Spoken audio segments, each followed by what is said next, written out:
Hi, my name is Casey Sarvinski, and tonight, in these brief 10 minutes, I'll try and give you as much information about my business, Humboldt Produce, as I can. Just so you know, every slide on here will have a picture. It was taken in a location where my business will be, which is in Pepperwood. First, I'll start off with my company description. I am a sole proprietor. Humboldt Produce is my business. It's located along the Avenue of the Giants in Pepperwood, California, an area which is historically known for its high-quality vegetable production. It's a floodplain of the Eel River, so it has really, really rich soil. Additionally, it has high inland temperatures. Those two conditions form a perfect condition for growing organic sweet corn and tomatoes. Those conditions allow me to grow the best variety available of each of those. The seeds are temperamental in what conditions they're in, and Pepperwood has the best conditions. Growing those, the process I go through, the varieties I use, which I'll go over my process later, allows me to set the bar locally. I feel that Humboldt County has very good vegetable production, but it can only get better, and I plan on setting the bar even higher while expanding regionally. I don't want to sacrifice quality while I expand regionally, so that's the plan. I want to do that while respecting the community and the environment. Obviously, the organic standard helps with that. People, community, consumers know they're buying a high-quality product that's healthy as well as good for the environment. I'll start off with my marketing mix, my 4 Ps first. Product. I'm not going to tell you what variety of sweet corn I grow. That's a trade secret. I will tell you it's a very tender, very sweet variety that in some circles it's called a gourmet variety of corn. It takes a very perfect conditions to grow. To give a perspective, areas such as Brentwood and the Central Valley, they have to grow a less tender variety because they mechanically harvest it. So that's an advantage I have over there. They have to sacrifice quality. Additionally, I'll grow tomatoes, which is an early grow variety. It's a really good eating quality tomato. It'll be dry farmed, less moisture retention, which gives for better flavor. Next, I'll go over my price. I'm growing the best possible produce that is available, not necessarily to buy. It takes a lot of time and effort to grow these specific crops, so it'll be on the more expensive end of the organic spectrum. My place, locally, we're pretty well saturated with tomatoes. I will try and enter that market, but it is saturated, unlike sweet corn, which there's not enough growers to meet the local demand. So I'll sell to 7 grocery stores, including Wild Berries and Eureka Natural Foods. I'll also sell through 7 farmers markets and 1 roadside stand. Additionally, I'll go into the regional market of Sonoma and Mendocino counties. I originally planned on going into the East Bay and Marin in order to meet enough customers, but I found that the response was overwhelming in how much I can sell and the demand for such a product. So I limited myself, limited capital, only made it possible for me to farm 6 acres, and I can only supply 9 stores. I chose them in Sonoma and Mendocino County. Next is promotion. There's no better promotional activity you can get than meeting face-to-face with a consumer, such as at a roadside stand or some of the farmers markets I will attend. They hold you accountable for the quality that you're growing and the price you're setting.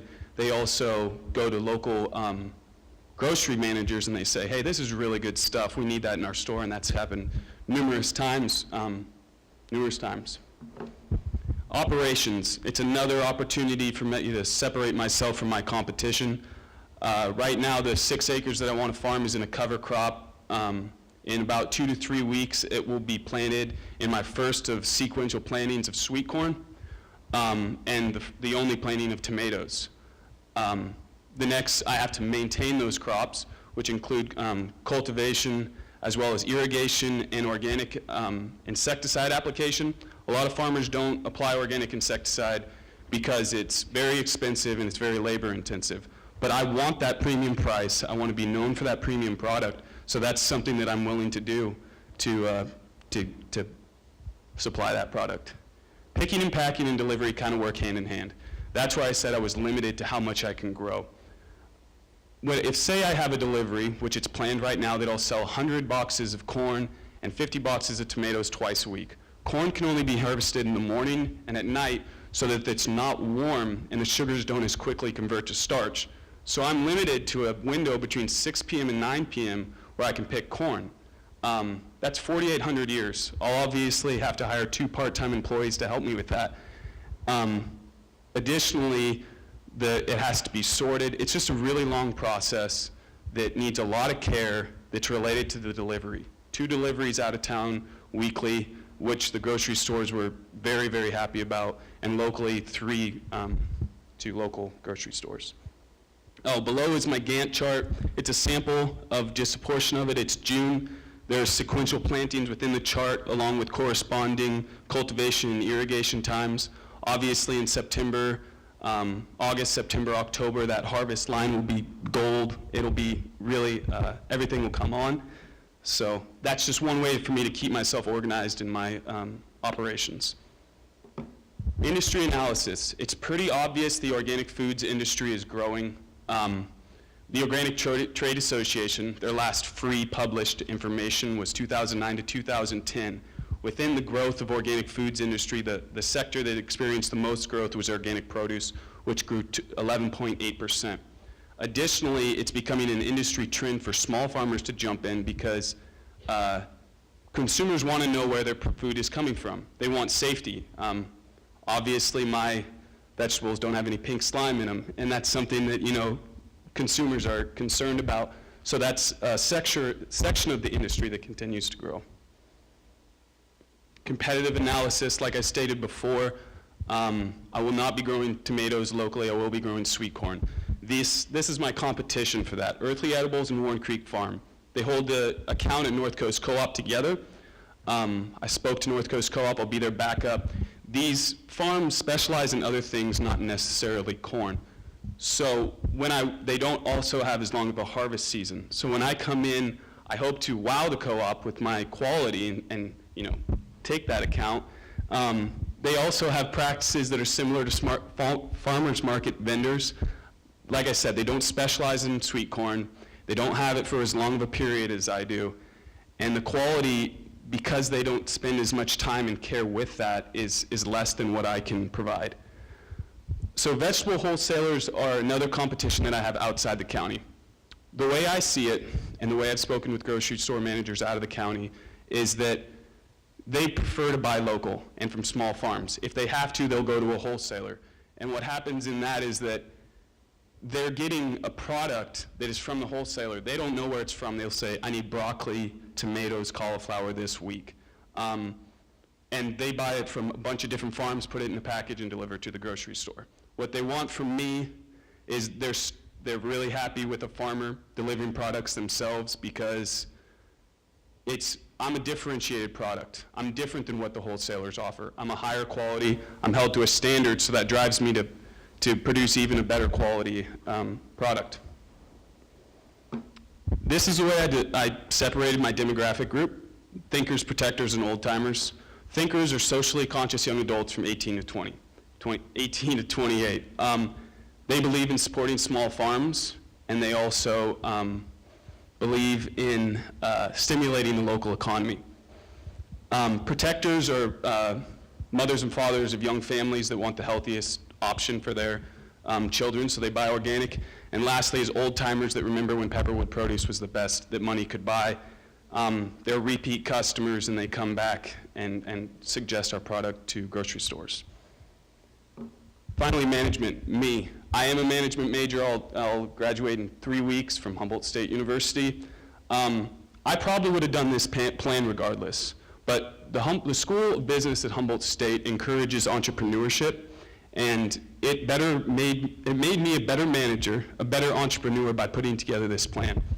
And that just adds on to the experience I gained through growing up on a dairy farm and the past 4 years assisting my parents in their hobby organic farm. Key advisors, the one I want to touch on definitely is Bill Fales. Like I said, there's no regional sales, but he did about 3 years ago. And he used to be my ag teacher. He decided, I had to hire more people. It was a lot of work, and he said I had to get out of it because I was just too old, it was too much work, and I didn't see an exit strategy for me. There was no one to pass it on to. So he said, if you have the know-how and everything, you set goals, you can do this. It's a growth industry. I just want to be the leader in it. Thank you.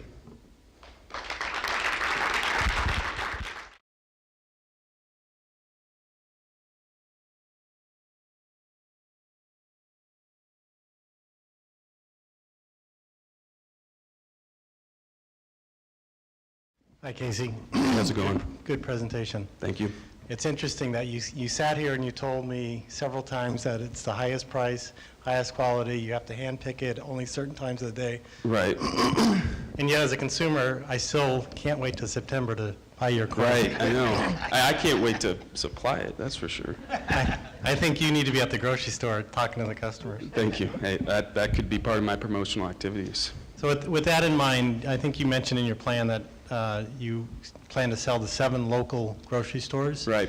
Do you have in place pre-commitments from those stores? That is not something, unless you are a large-scale organic or vegetable provider with year-long, such as a wholesaler, there are no commitments. There are commitments in the way of, like the North Coast Co-op, they go on a seniority, I guess, who's been supplying the longest. Mm-hmm. They actually will not displace those Earthly Edibles and Warren Creek Farms unless there's a lot of push from consumers. But yeah, there's no commitments. You just have to go on, you got high quality and they want it, so that's how it works. And historically, have you sold all the corn you can grow? Right, exactly. Like I said, 6 acres is a growth of 3 acres from my parents' hobby farm, which they will discontinue. But we've never, I mean, we've sold everything we can grow, so. Nice, thank you. Mm-hmm. Hi, Casey. Hi. You talked a lot about your competitive advantage, one of which was being there at the farmer's market so you could hear Right. from the customers what their comments are about your product. You talked about being there at the grocery store so you could talk to the grocers and understand what it is that they were seeing from their customers. Right. You talked about only being able to pick and picking very selectively between the hours of 6 and 9 at night. Right. How the heck can you do all of these things and grow your business? How big can your business actually get to, knowing all of the different jobs that you personally have to do? Right.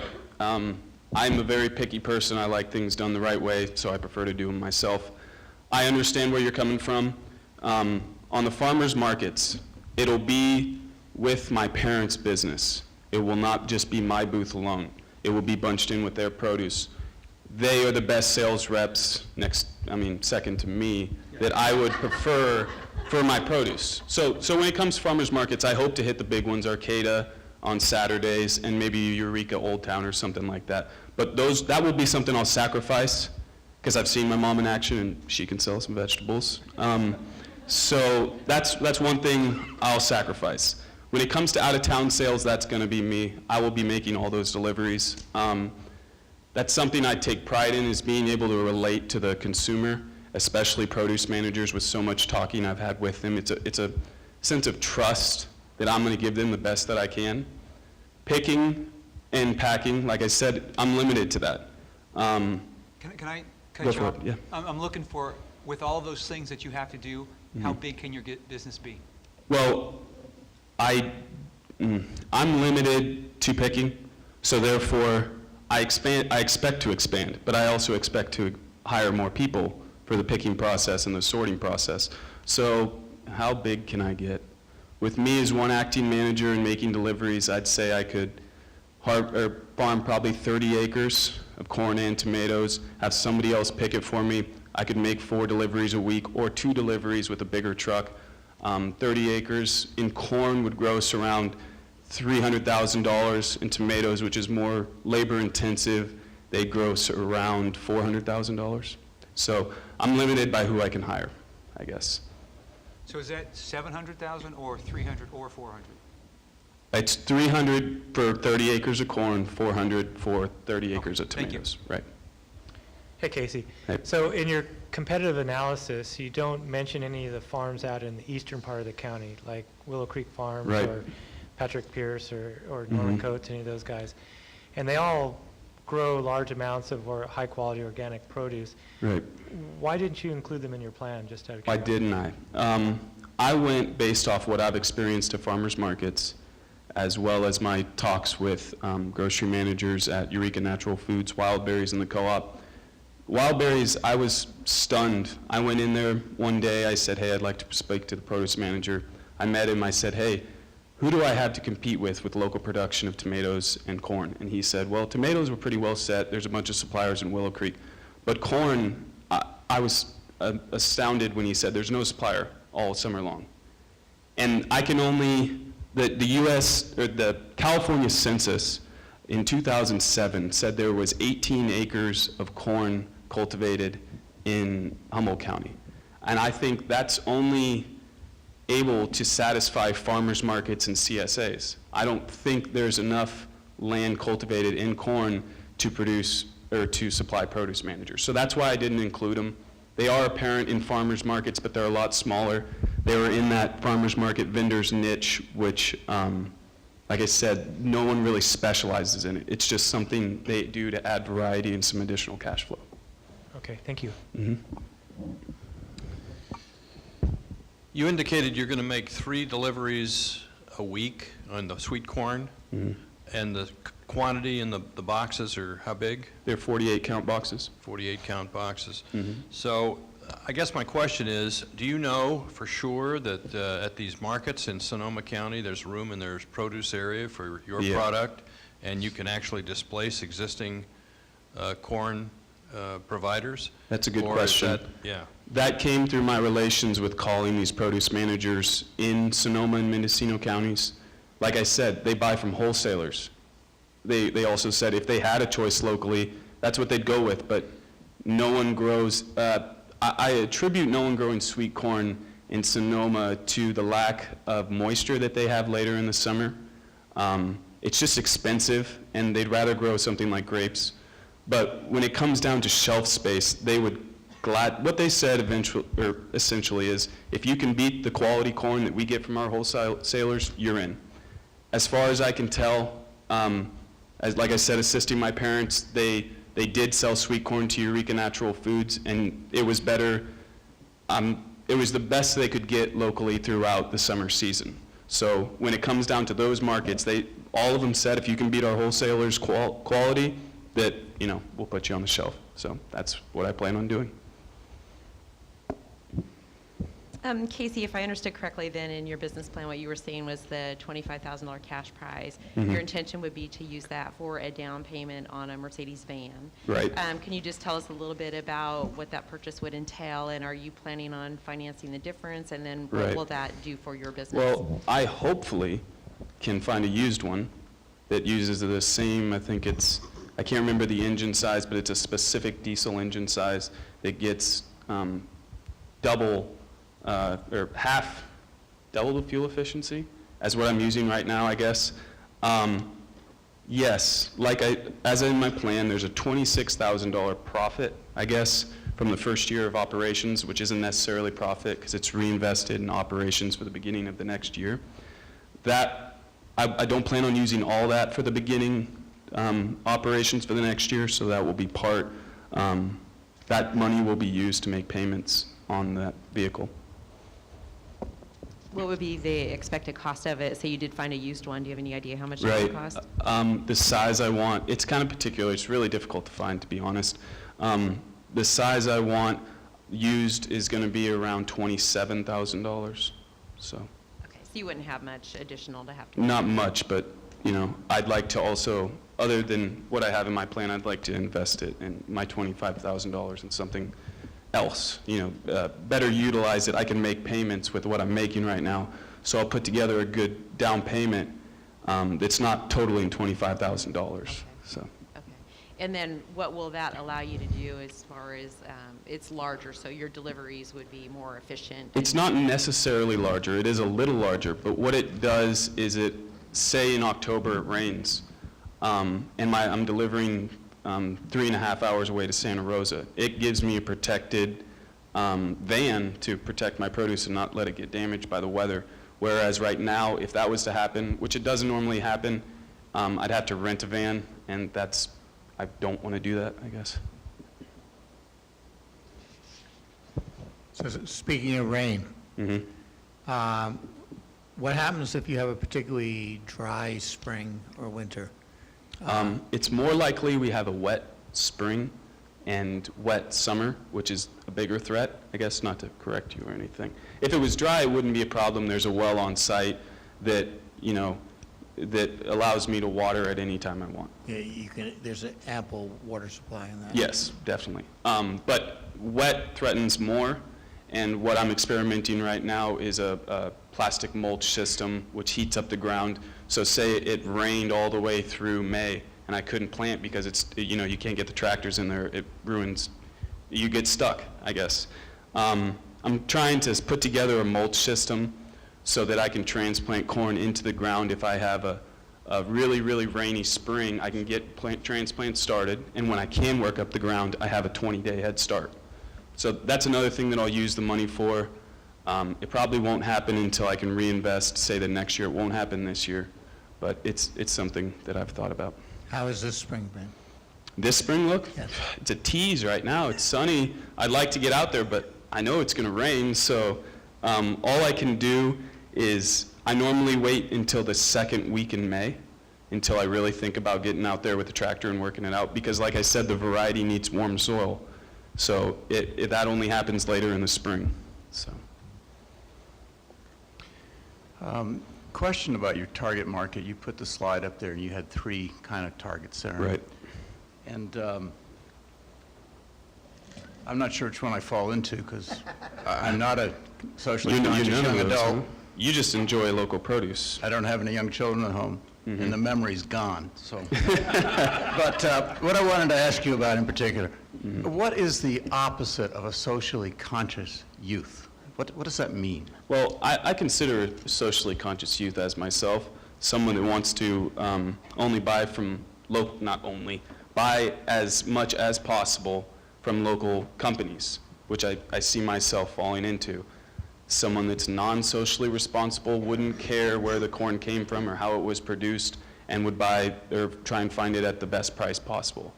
I guess if you want to, you can fall into that group as socially conscious people, but I think as a group, Humboldt County and the region of Northern California altogether is socially conscious, I guess. They care about where their foods come from and how it is produced. So they're more willing to buy my product. Okay, thank you. Mhm. I'm interested in businesses that can maximize their revenue. Mhm.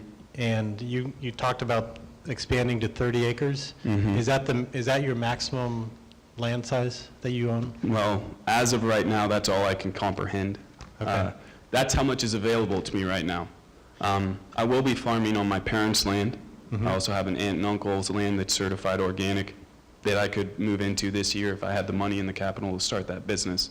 Additionally, I built up relationships along the Eel River Valley and Shively, Holmes Flat, that allow me to use that land if need be. Right now, it's in just forage for cows, but it's still really good land. 30 acres is quite a bit. It'd be quite a bit of work. It's not something that I can do overnight. Money has to be reinvested so Sure. that I can be more efficient in harvesting, and stuff like that. If I wanted to expand bigger than 30 acres, it would be very difficult. It is on my list of priorities. I want to be the leader. I want to be one that other people follow. Yeah, I mean, just to interject, just part of it, I think, is because you want to touch everything in your whole operation. Yeah. Versus, I understand versus that. training people to do it. Right. And- It's really tough. I've thought about that. 2 employees, where am I going to find those people? They're part-time, they're working at night. Right. But I want someone that's going to put the same care into it that I would. So I've thought about it. The first 2 are probably going to be within my circle of friends and relatives that I know. This will be on top of their income that they already make. They'll come down and help me pick. Because I have so many relatives and friends, it's not necessarily going to be the same person every single night. Yeah. But it is something that I strive to grow on and build relationships with employees that come back every year. Yeah, and I think that's possible. I think if you treat employees right, you can teach them how to care. Right. And they will come back and they will do I as do. good a job as you do. Yeah, I agree. Right. Casey, you've talked about two crops, corn and tomatoes. I've heard a lot about how great the corn is. how that there's a big demand for it in the marketplace. Right. I've heard that tomatoes are impacted, it's saturated locally, and it takes more work to harvest them. Why are you Right. still talking about tomatoes? The price is higher. It does take more work to farm tomatoes, but the price is higher, and that's pretty much why I do it. It also adds a little diversity, so I'm not tied down to corn. Like I said, I haven't had a crop failure yet, but the idea of that happening is pretty scary, so I decided to diversify. Additionally, what I've also gotten into on top of that is, since I've written the business plan, a lot of people such as Bill Fales and Deborah Garrard from the UC Davis Extension, Agriculture Extension, has urged me to do potatoes, which our region has done, pretty well historically. So potatoes might be something I'm really seriously considering. Organic potatoes they're rivaling the price of tomatoes per pound, and it grows great here. So and they store longer, so that increases my cash flow later into the year. How would you deal with a crop failure? Do you have insurance? Or I can get crop failure insurance. Can't afford it this year. I'm definitely banking on that not happening. If it did happen, say the corn ears were not significant or not long enough for the quality that I want to send to the consumer, I plan to strip those, use a commercial certified kitchen such as Bountiful Baby, use one that's already set up, such as one at the fairgrounds in Ferndale.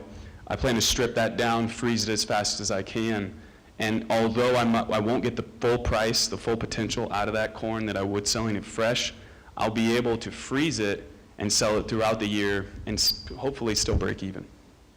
So risk is a real thing, but it's how you handle, it's how you deal with it if that happens. It's the plan you have in place. That's the plan I have in place. And as far as I know, there's no local frozen food sellers. We buy so much local food in the summer, why not buy it in the winter? So that's my plan. That was a very good answer to the question I was just going to ask, but I'll move on. So you had mentioned earlier your concern around transporting goods and getting them wet, Right. and hence the van. Mhm. It seems like there would also be a similar concern around them getting too hot. Yes, If you're driving through the sun. good question. That's pretty good. So what are you going to do with that? What are you going to do about that? That is something that I will discover as it goes.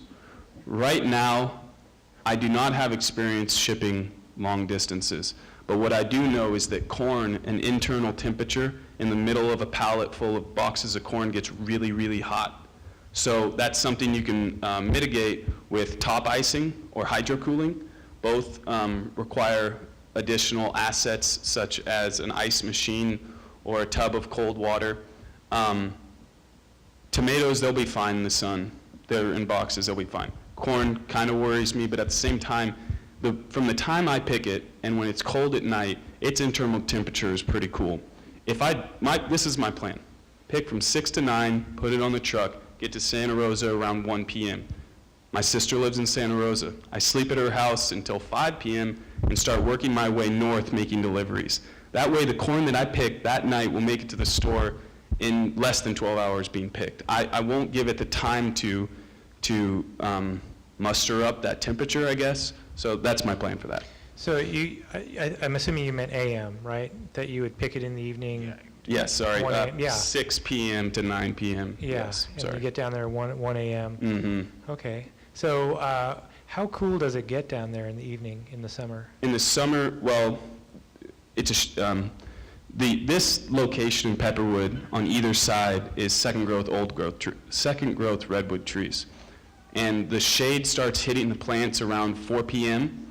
and that cools it down immediately. Between the time of 4 p.m. and 6 p.m., it'll come down to a temperature that's good enough to pack and ship.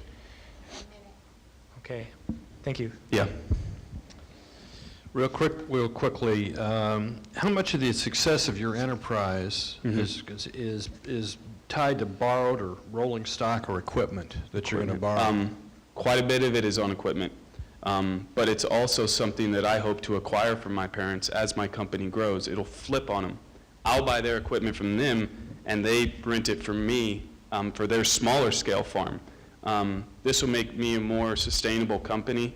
And I recently bought a corn planter from Illinois, so that's my first capital equipment purchase, so I'm pretty stoked about that. But it's definitely something that in the near future I'm relying on, but is also available to me.